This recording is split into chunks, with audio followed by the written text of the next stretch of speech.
नमस्कार, सत्यहिंदी.com में आपका स्वागत है। एक नजर अब तक की सुर्खियों पर।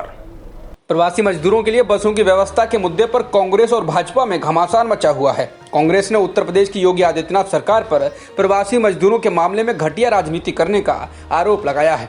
कांग्रेस के प्रवक्ता रणदीप सुरजेवाला ने कहा कि योगी सरकार प्रवासी मजदूरों को उनके गंतव्य तक पहुंचाने के रास्ते में रोड़े अटका रही है। बार बार बसों का स्थान बदला जा रहा है। पहले लखनऊ बसें मंगाई और फिर 1 घंटे में नोएडा और गाजियाबाद में बसों का इंतजाम करने को कहा। लॉकडाउन में फंसे प्रवासी मजदूरों के लिए बस चलाने को लेकर कांग्रेस महासचिव प्रियंका गांधी ने योगी सरकार को एक बार फिर पत्र लिखा है। गृह सचिव को लिखे गए पत्र में कहा गया है कि आगरा प्रशासन 3 घंटे से बसों को प्रवेश की अनुमति नहीं दे रहा है। उन्होंने अनुरोध किया कि राज्य में बसों को प्रवेश की अनुमति दी जाए। बता दें, कहा जा रहा है कि योगी सरकार का दाव उल्टा पड़ गया है। दिल्ली प्रदेश कांग्रेस कमेटी के चीफ चौधरी अनिल कुमार ने दिल्ली के मुख्यमंत्री अरविंद केजरीवाल को पत्र लिखकर कहा है कि पलायन को मजबूर श्रमिकों के लिए कांग्रेस पार्टी दिल्ली के विभिन्न बॉर्डरों से करीब 300 बसें चलवाना चाहती है, जिनका खर्च कांग्रेस पार्टी वहन करेगी। दिल्ली सरकार इसकी अनुमति दे। मुंबई के बांद्रा रेलवे स्टेशन पर मंगलवार सुबह सैकड़ों लोगों की भीड़ एक श्रमिक स्पेशल ट्रेन पर चढ़ने के लिए जमा हो गई थी, जिसे अब पुलिस ने खदेड़ दिया है। पुलिस के अनुसार यह स्पेशल ट्रेन मुंबई से बिहार जाने के लिए प्लेटफॉर्म पर पहुंची थी, जिसमें बैठने के लिए वो लोग भी स्टेशन पहुंच गए जिन्होंने इसके लिए पंजीकरण नहीं किया था। रेलवे ने कहा है कि ट्रेनों के संचालन के लिए संबंधित राज्यों की अनुमति की जरूरत नहीं है। रेलवे के प्रवक्ता राजेश बाजपेयी ने कहा कि श्रमिक विशेष ट्रेनों को चलाने के लिए उन राज्यों की सहमति की आवश्यकता नहीं है जहां यात्रा समाप्त होनी है। भारत में बीते 24 घंटों में 2350 लोग ठीक हो चुके हैं, जिससे अब तक कुल ठीक होने वालों की संख्या 39,174 हो गई है।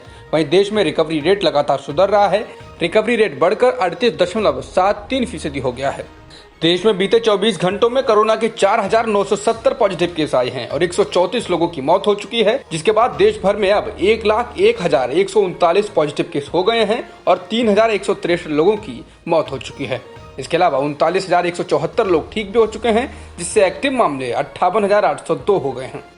कर्नाटक में 543 लोग ठीक हो चुके हैं। वहीं कुल संक्रमितों की संख्या 1395 है, जबकि 40 लोगों की मौत हो चुकी है। इसके अलावा एक्टिव मामले 811 हैं।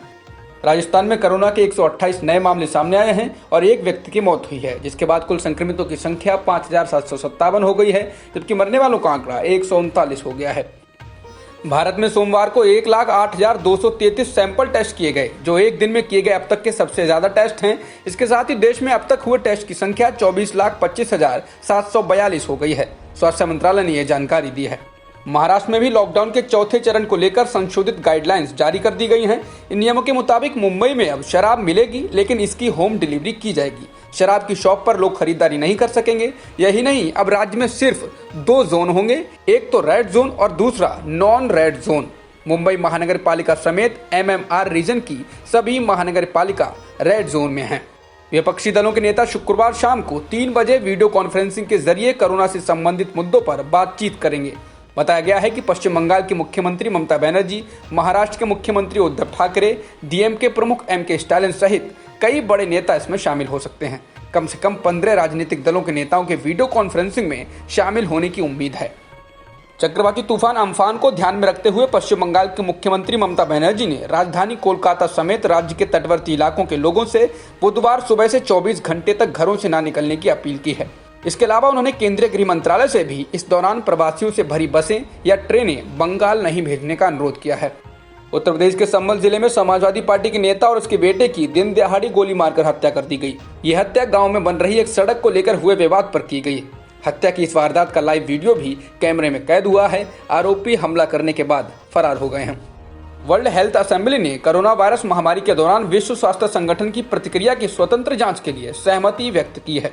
वर्ल्ड हेल्थ असेंबली की वार्षिक बैठक में WHO के 194 सदस्य देशों में से किसी ने भी, जिनमें अमेरिका भी शामिल है, यूरोपीय संघ द्वारा लाए गए प्रस्ताव पर आपत्ति नहीं जताई।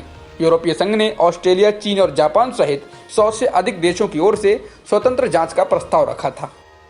दुनिया में कोरोना संक्रमितों की संख्या 48,29,232 हो गई है, जबकि मरने वालों का आंकड़ा 3,19,000 को पार कर चुका है। इसके अलावा ठीक होने वालों का आंकड़ा भी करीब 19 लाख को पार कर चुका है।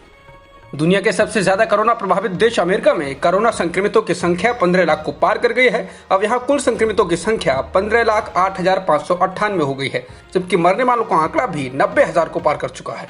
रूस में कोरोना संक्रमितों की संख्या बढ़कर 2,90,000 से ज्यादा हो गई है और जल्द ही संख्या 3 लाख को पार कर जाएगी। इसके अलावा मरने वालों का आंकड़ा 2,722 हो गया है। ब्राजील में कोरोना संक्रमितों की संख्या 2,55,000 से ज्यादा हो गई है, जबकि मरने वालों का आंकड़ा 16,853 हो गया है।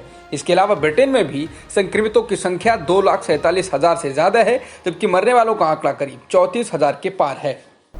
अब तक की खबरों में बस इतना ही। बाकी खबरों के लिए बने रहिए सत्यहिंदी.com के साथ।